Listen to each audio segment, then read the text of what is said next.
अस्सलाम वालेकुम। मैं मोहम्मद इमरान, तुसीं दे पए यूट्यूब चैनल इमरान टावरी जी। दोस्तों, अज असी हीटर के बारे गल करांगे कि हीटर क्या चीज़ है और हीटर के अंदर कितना क बालन आंदा वा, ਉਹ ਹੀਟ किस तरीके अपनी जमा रखता वा और हीट जमा रखण का ਉਹਦਾ नुकसान कितना होएगा और ਉਹਦੇ 'ਚ ਬਾਲਣ कितना ਪੈਂਦਾ ਵਾ। ਜਿਹੜੀ ਸ਼ੈਡਾਂ ਦੀ ਲੰਬਾਈ ਚੌੜਾਈ ਹੁੰਦੀ ਹੈ, ਸਰਦੀਆਂ ਦੇ ਵਿੱਚ ਹੀਟ ਪੂਰੀ ਕਰਦੇ ਨੇ। ਹੀਟ ਕਿਸ ਤਰੀਕੇ ਪੂਰੀ ਕਰਦੇ ਨੇ ਔਰ ਉਹਨਾਂ ਦਾ ਸਾਫ਼ ਕਰਨ ਦਾ ਤਰੀਕੇਕਾਰ ਕੀ ਹੈ, ਕਿਆ ਉਹਨਾਂ ਨੂੰ ਸਾਫ਼ ਨਾ ਕੀਤਾ ਵਜੇ ਤਾਂ ਉਹਨਾਂ ਦਾ ਨੁਕਸਾਨ ਕੀ ਹੈ, ਇਨਸ਼ਾਅੱਲਾ ਪੂਰਾ ਤਰੀਕੇਕਾਰ ਦੱਸਾਂਗੇ। ਹੁਣ ਅਸੀਂ ਚੱਲਦੇ ਹਾਂ ਹੀਟਰ ਦੇ ਔਰ ਹੀਟਰ ਦੀ ਜਾ ਕੇ ਤੁਹਾਨੂੰ ਦੱਸਦੇ ਹਾਂ ਕਿ ਉਹਦੀਆਂ ਟੂਬਾਂ ਸਾਫ਼ ਕਿਸ ਤਰੀਕੇ ਹੁੰਦੀਆਂ ਵਾ, ਉਹਨਾਂ ਟੂਬਾਂ ਦਾ ਮਕਸਦ ਕੀ ਆ, ਉਹਨਾਂ ਦੇ ਵਿੱਚ ਲੱਕੜ ਕਿੰਨੀ ਕੁ ਪੈਂਦੀ ਆ ਔਰ ਉਹ ਲੱਕੜ ਕਿੰਨੀ ਦੇਰ ਬਾਅਦ ਇਸਤੇਮਾਲ ਹੁੰਦੀ ਆ, ਉਹਦਾ ਕੀ ਐਵਰੇਜ ਆਉਂਦੀ ਆ ਹੀਟਰ ਦੀ ਔਰ ਹੀਟਰ ਅੰਦਰ ਹੀਟ ਜਿਹੜੀ ਅੰਦਰ ਕਿਸ ਤਰੀਕੇ ਸੁੱਟਦਾ ਵਾ और हवा किस तरीके अंदर लैंदा वा और अंदर हवा किस तरीके बाहर कढ़दा वा। तुसीं चेक करो तो इन्हां नूं असीं करन लगे साफ। वो साफ किस तरीके करते हैं इंशाअल्लाह पूरा तरीकेकार दसांगे। ਇਹਦੇ ਵਿੱਚ ਪਾਉਂਦੀਆਂ ਨੇ ਲੱਕੜਾਂ।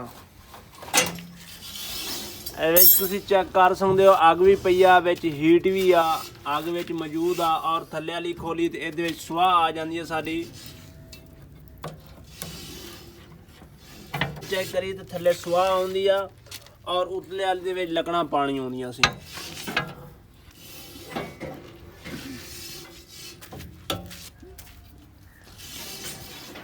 ਇਹਦੇ लकड़ां पा के अग बलदी आ और अग बालते फिर उस तरीके किस तरीके हीट जमा होंदी अगे। ये हुण साडी लगी हुई है प्लेट। ये प्लेट दे असीं नट खोल लैने। नट खोल के ਹੁਣ ਅਸੀਂ ਪਲੇਟ ਖੋਲਾਂਗੇ। ਇਹ ਹੁਣ ਅਸੀਂ ਪਲੇਟ ਇਹਦੀ ਬਾਹਰ ਕੱਢਾਂਗੇ। ਇਹ ਤੁਸੀਂ ਚੈੱਕ ਕਰ ਸਕਦੇ ਹੋ ਥੱਲੇ ਟੂਪਾਂ ਨੇ, ਇਹ ਵਿੱਚ ਟੂਪਾਂ ਰੱਖੀ ਹੋਈਆਂ ਨੇ, ਵਿੱਚ ਸੁਰਾਖ ਨੇ ਔਰ ਇਹਨਾਂ ਨੂੰ ਦੁਆਖ ਦੀ ਵਜ੍ਹਾ ਤੋਂ ਵੇਖ ਲਓ ਕਿਤਨੇ ਬੰਦ ਹੋਏ ਪਏ ਨੇ, ਕਿਤਨੇ ਖਰਾਬ ਹੋਏ ਪਏ ਨੇ। ਤੁਸੀਂ ਚੈੱਕ ਕਰੋ ਕਿਤਨੇ ਖਰਾਬ ਨੇ, ਕਿਤਨੇ ਕਿਸ ਤਰੀਕੇ ਵੇਖੋ ਦੁਆਖ ਨਾਲ ਜੰਮੇ ਪਏ ਨੇ। ਜਦੋਂ ਗਿੱਲੀ ਲੱਕੜ ਹੋਵੇ, ਗਿੱਲੀ ਲੱਕੜ ਨਾਲੇ ਜ਼ਿਆਦਾ ਖਰਾਬ ਹੁੰਦੇ ਨੇ ਔਰ ਸਾਡਾ ਚੂਜ਼ਾ ਪਿਆ ਹੋਇਆ ਵਾ। ਹੁਣ ਇਹਨਾਂ ਨੂੰ ਅਸੀਂ ਕਰਨਾ ਸਾਫ਼ ਕਿਸ ਤਰੀਕੇ ਕਰਦੇ ਇਨਸ਼ਾਅੱਲਾ ਉਹ ਦੱਸਾਂਗੇ। ਇਹ ਸਾਡਾ ਬੁਰਸ਼ ਅੱਗੇ ਲੱਗਾ ਹੋਇਆ ਵਾ ਸਰੀਏ ਦੇ ਨਾਲ ਔਰ ਇਸ ਬੁਰਸ਼ ਨੂੰ ਅਸੀਂ ਕੱਲੀ ਕੱਲੀ ਟੂਬ ਦੇ ਵਿੱਚ ਮਾਰਾਂਗੇ ਤੇ ਫਿਰ ਅੰਦਰੋਂ ਟੂਬ ਸਾਡੀ ਸਾਫ਼ ਹੋਏਗੀ।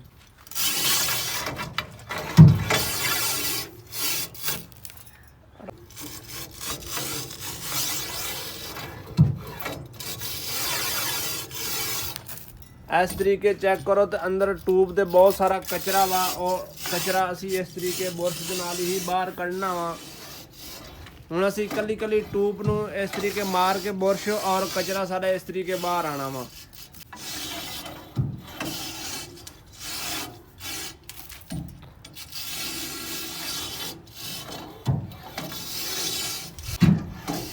इन्हों कितने दिनों बाद साफ़ करना चाहिए, कम से कम 8 ਤੋਂ 10 ਦਿਨਾਂ बाद इनू साफ़ करना चाहिए वा।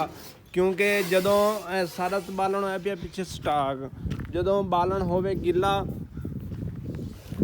जदों बालन पिछे गिला होवे, गिले होण दे नाल जदों पानी वाला बालन होंदा गिला होंदा वा तो उदों फिर अंदर दुआख पैदा करदा वा। पानी लकड़ दा खुश्क होंदा, खुश्क हो के फिर टूपां दे विच जम जांदा वा। इस वास्ते तुसी चेक करो तो सारा पहले भी बालन स्टाक पिया वा। कुछ तो असी पुराना रखे हुए सी, कुछ साडा हुण आया सी। और फिर भी जिहड़ा होंदा वा छोटा बड़ा थोड़ा बहुता गिला और गिले की वजह तो फिर साडा जिहड़ा ना टूपां दे अंदर ज़्यादा जंग बनदा वा और दुआख पैदा करदा वा। इंशाअल्लाह हुण इहदी पूरा तरीकेकार दसांगे किस तरीके साफ़ करते हैं इनू। हुण तुसी दूसरी साइड ते चेक करो इस पासे यदि सुहा लिया, जो हम उधरों बुरश मारेंगे तो इस पासे सुहा आएगी।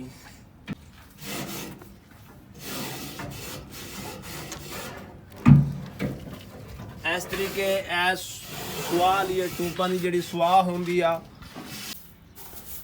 जी दोस्तों सारियां टूपां हो गई साफ। हुण ਇਹਦੀ ਜਿਹੜੀ ਦੁਆ ਖਾਈ ਸੀ ਸਾਰੀ ਇਹ ਬਾਹਰ ਆ ਰਹੀ ਆ। ਔਰ ਇਹ ਟੂਪਾਂ ਸਾਫ਼ ਕਰਨ ਦਾ ਫਾਇਦਾ ਕੀ ਆ? ਇਹਨਾਂ ਟੂਪਾਂ ਸਾਫ਼ ਕਰਨ ਦਾ ਫਾਇਦਾ ਇਹ ਹੈ ਕਿ ਜਦੋਂ ਬਾਲਣ ਤੁਹਾਡਾ ਜ਼ਿਆਦਾ ਇਸਤੇਮਾਲ ਹੋਏਗਾ ਅੰਦਰ ਹੀਟ कम पहुँचाएगा, हीट अंदर कम जाएगी, ब्रूडर ज़्यादा चलेगा। टूपा साफ़ करती हैं फिर हुण बालन जितना इस्तेमाल होएगा उतनी हीट अंदर देगा। और जी इन्हां दी टूपा साफ़ करन दी स्वाह निकली आ वो यह निकली आ। उम्मीद करें ना कि वीडियो अच्छी लगी, और वीडियो अच्छी लगी सारे चैनल को ज़रूर सब्सक्राइब करें और बेल आइकन बटन को ज़रूर दबा दें ताकि इदां दी वीडियो आप तक पहुँच रही हो। तब तक के लिए अल्लाह हाफिज़।